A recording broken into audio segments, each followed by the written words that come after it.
Logan Gilbert drawing a little picture there to present the news to the big dumper, Cal Raleigh. Cal, welcome to the National Pregame Show. We've been dying to chat with you on this show. We appreciate your time. Congratulations on the honor. Have you ever been this locked in? I said the stats before we went to the video. Your last 7 games, you're hitting over 480 with 6 homers. Have you ever been this red hot?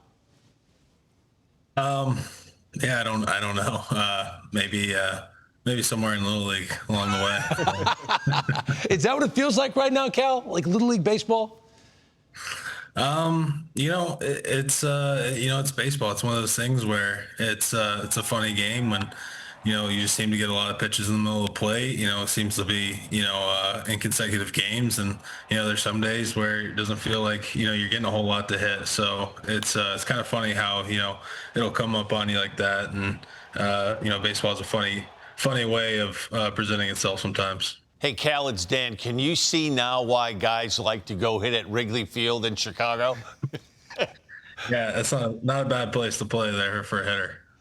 Kyle, what I've loved about your game, the way you've been able to do what you're doing offensively and still take a lot of pride in being behind the plate the majority of the time. Every other time that we've seen a catcher do what you're doing at the plate right now, catching is almost a secondary position. They're DHing a lot. They're playing first base sometimes. How are you able to manage the load on your body, balling out on the field on the offensive side, but still being there for your pitchers?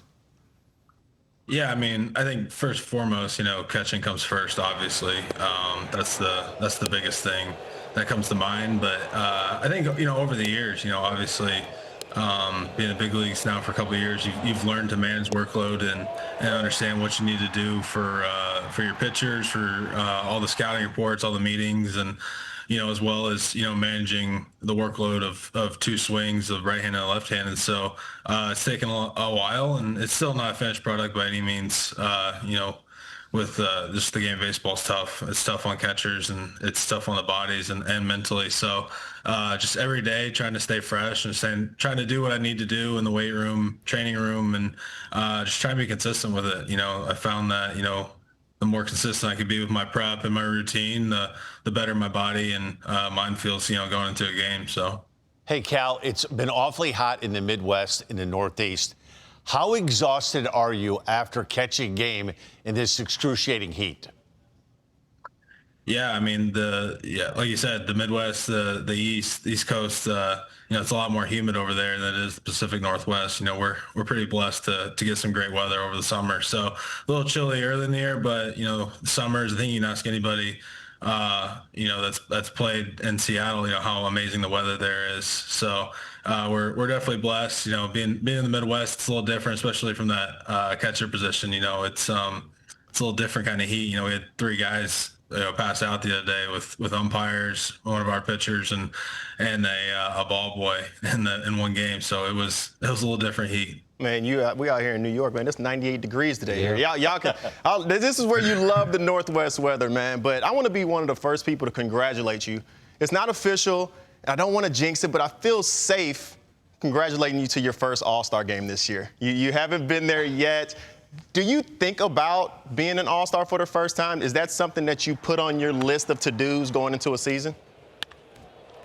I think obviously first things first is you want to win a World Series. You want to help your team get to the postseason, and that's the number one goal, obviously. But yeah, I think anybody who plays this game and wants to be successful, and obviously those individual accolades, that's definitely high on the list of the whole game in general. Being in the big leagues, you want to reach that pinnacle of your position, of your of that kind of stature of being an all-star, and not many guys get to say they've done that. So it's one of those things where hopefully it can happen. You never know. So fingers are crossed, knocking on wood, and that would be a cool experience. You have the perfect demeanor to put together a historic season.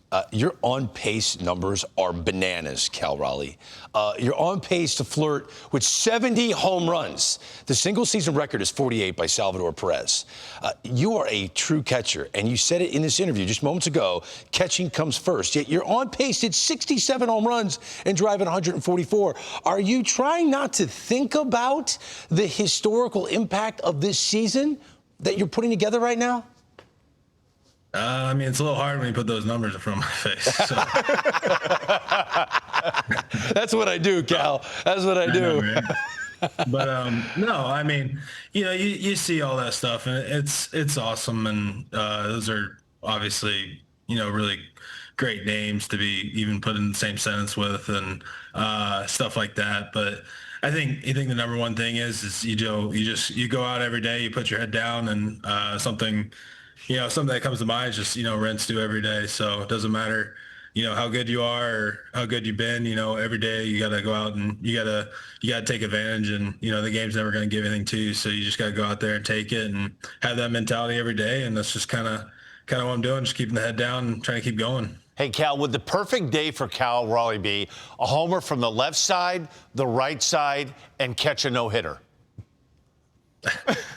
Yeah, that sounds like a perfect day. So I think catching a no-hitter in general would be amazing. So that's definitely a bucket list item as well. Cal, one thing I love about your team, you guys have all been together for quite a while now. Even seeing how Logan Gilbert, gave you the news right here of Player of the Week. It's so much gelling that happens with the team and so much celebrating that happens. And the one celebration I wanted to ask you about, it's an off-the-wall question, but I'm genuinely curious. What is it called when you're carrying the trident up? Is there a certain name you have to that on the home run celebration? Yeah, just grabbing the trident. All right, so when you grab the trident, and I understand you do it at home, but y'all do it on the road as well. Is it ever awkward when you come in from hitting a go-ahead homer and you come to the dugout and you're carrying the trident to the road crowd? Yeah, but I mean, I will say it seems like they'll sell tickets to some Mariners fans, or I don't know if they buy them because they're really close to the dugout. So you got like a good little 20 person group or something, sometimes a little bigger, and they'll be cheering. So you give them a little one for that, not too big. So.